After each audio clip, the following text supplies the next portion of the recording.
We often believe that when someone leaves our lives, through death, a breakup, or simply drifting apart, the story ends. We close the chapter, perhaps shed some tears, and move on.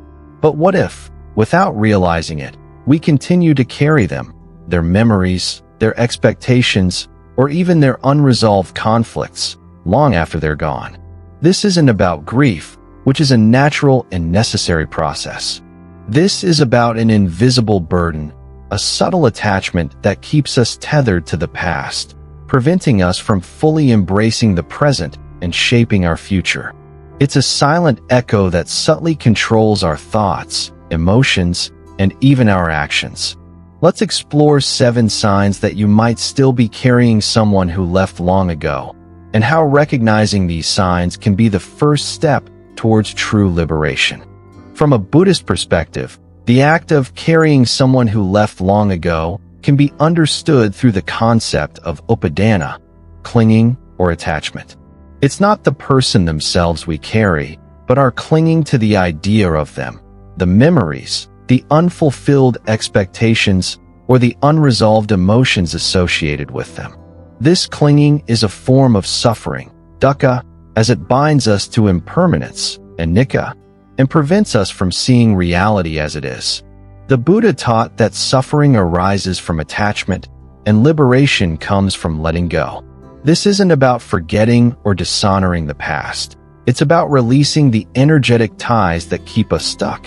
By understanding the subtle ways this clinging manifests, we can begin the process of untangling ourselves, allowing us to live more fully and freely. This is a path of compassion for ourselves and for the journey we've been on. 1. You constantly replay past conversations or scenarios. Do you find yourself replaying old conversations, arguments, or tender moments with someone who is no longer in your life? You might be mentally editing what you said, imagining different outcomes, or reliving the emotions. This constant mental rehearsal is a clear sign of clinging.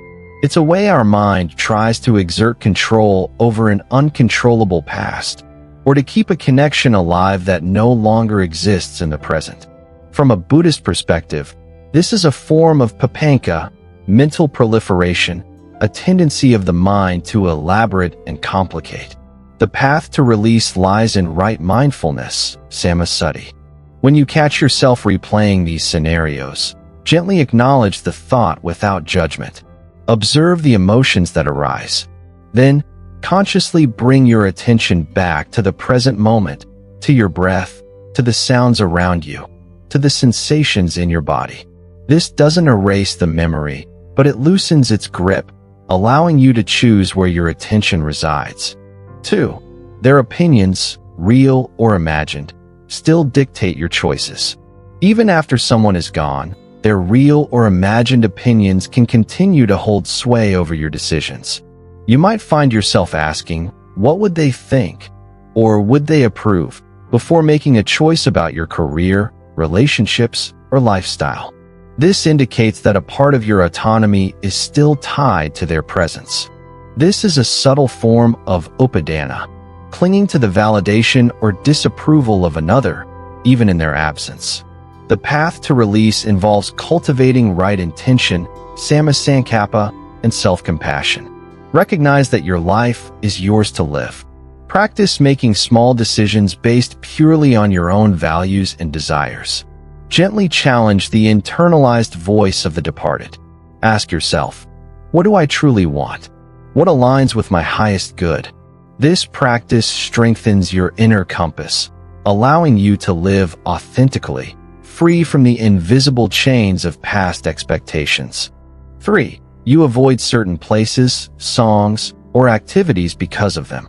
If you find yourself actively avoiding places, songs, movies, or activities that remind you of someone who left, it's a strong indicator that their memory still holds significant power over you. This avoidance, while seemingly protective, actually reinforces the attachment and prevents true healing. It's a way of keeping the wound fresh by constantly guarding against its reopening. From a Buddhist perspective, this is a form of resistance to impermanence and the reality of change. The path to release involves gradually and mindfully re-engaging with these triggers. Start small. Listen to a snippet of a song, visit a place briefly, or engage in an activity for a short time. Observe the emotions that arise without judgment.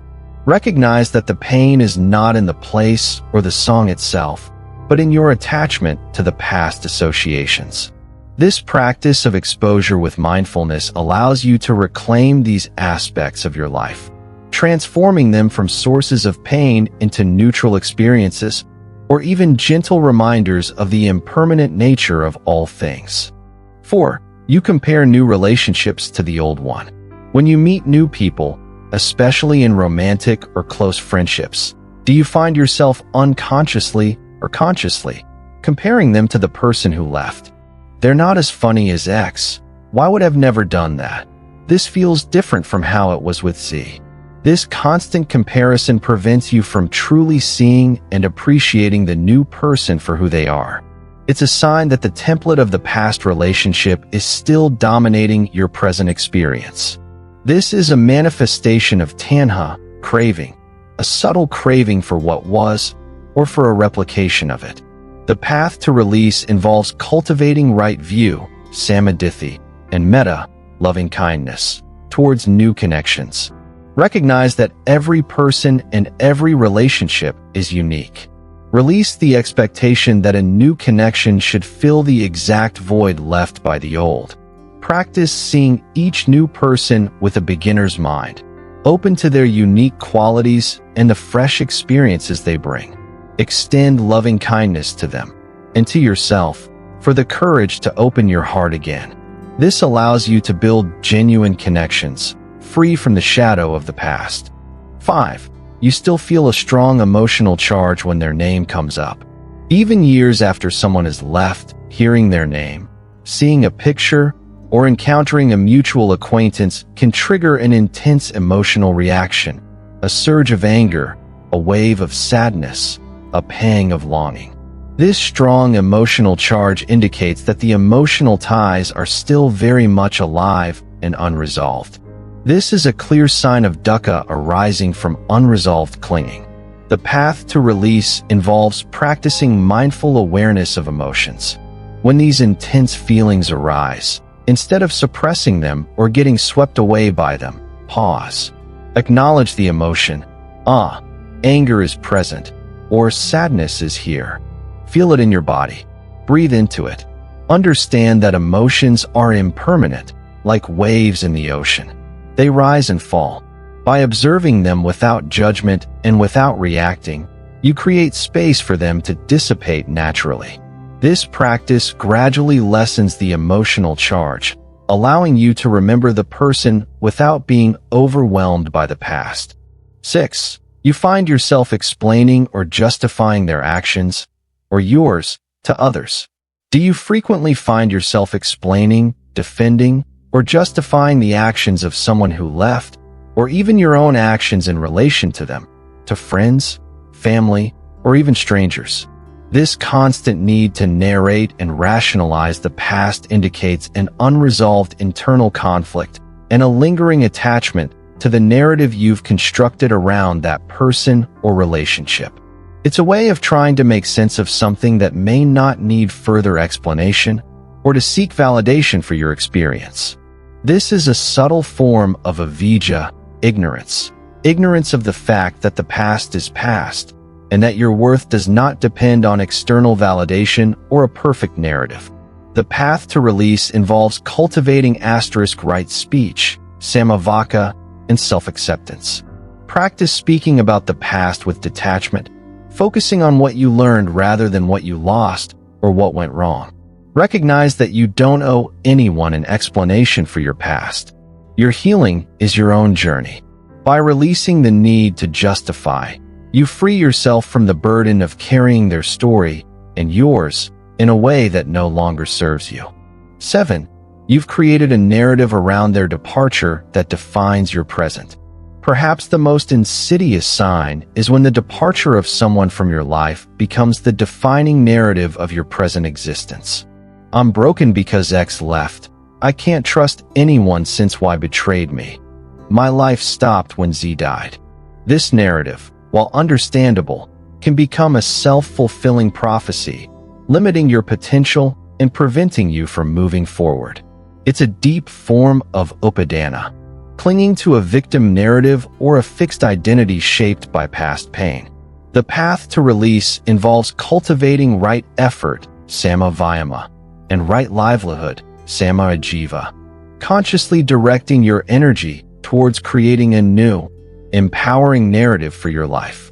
This doesn't mean denying the pain or the past, but choosing not to let it define your entire being. It's about recognizing that you are the author of your present and future. Practice focusing on your strengths, your resilience, and the new possibilities that arise each day.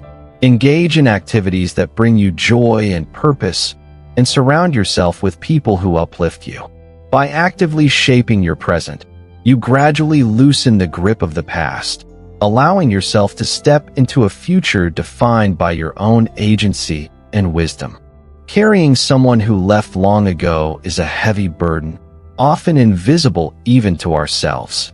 But by recognizing these subtle signs, the constant replays, the lingering opinions, the avoidance, the comparisons, the emotional charges, the justifications, and the defining narratives, we begin the process of liberation.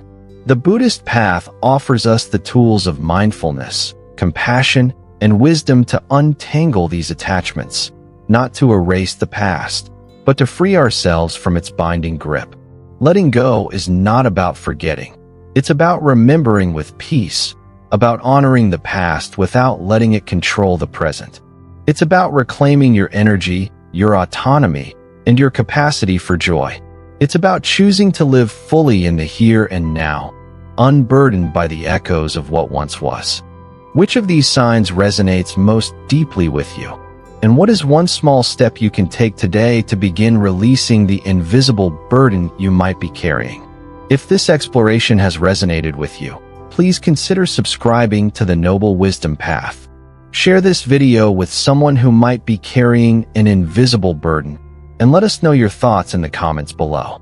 Together, let's walk the path towards true freedom and peace.